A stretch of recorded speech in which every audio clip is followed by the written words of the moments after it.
I lost eyesight, I lost the ability to drive. With that, I lost a lot of independence. Getting back to work gave me a bit of independence again. I didn't have to keep asking people for help. It's important to be able to have your own sense of responsibility and self-worth. For someone to be able to go back to what they love doing or what they sometimes need to do as well, it's extremely rewarding. We went right back to just doing individual tax returns, which is basically just data loading, which I was all right with for a while, but then it gets frustrating. If I can only do this minimal part of my job, what am I still doing here? Do I belong here?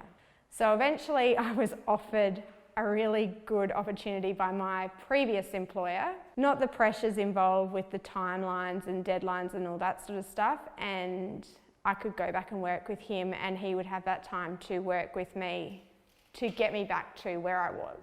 I've sort of ended up doing my own consultancy for the last 4 years, but able to do it at my own pace but do what I want to do.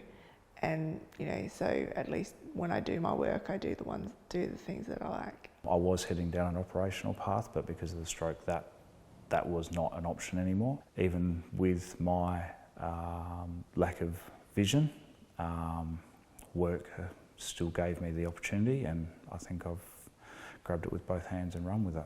My advice to stroke survivors who are juggling rehab and trying to return to work is to be mindful of not doing too much to avoid that cognitive fatigue and burnout.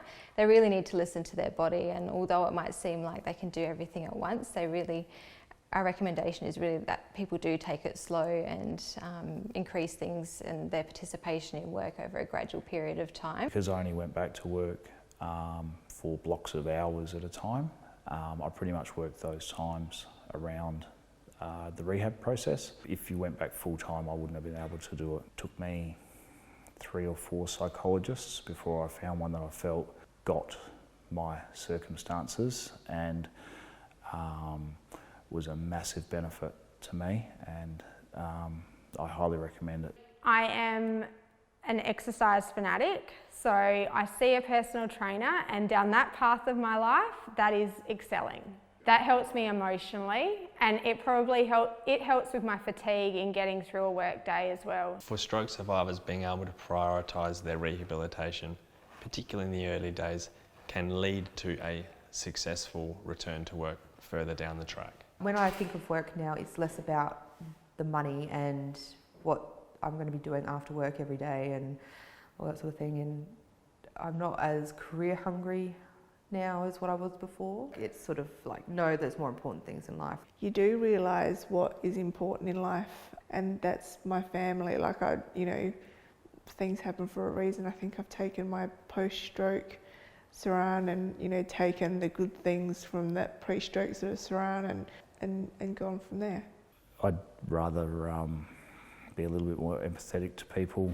Just because they look normal doesn't mean they don't have something going on that you can't see. People can't see that I'm half blind. So how can I go around getting angry or frustrated at other people?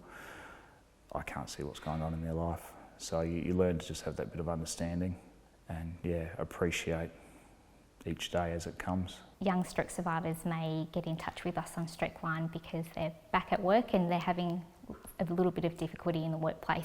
It might mean that they're back at work and they're feeling super tired and fatigued, and they might have difficulty concentrating at work and don't know how they're going to wake up the next day and do it again.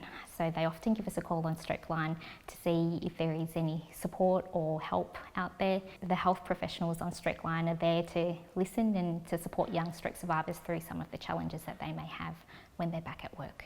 I don't think I certainly couldn't have done it without family, but finding the right therapists and being able to use those and have them know me well, that's been really big. From the stroke, I don't drive, so my workmates pick me up every day, which is just a massive help. I don't think they understand just how big a help it is. To them it's, we can pick you up, we're coming past us, it's no big deal. But I don't have to worry about how I get to work. I don't have to worry about how I get home. It takes the pressure off my wife, my family. It's a huge, huge benefit. And even when they're trying to help me and I'm just like, I just feel like I'm failing, they will correct me and go, no, remember, this is where we were last year. This is where we are now. Thank you.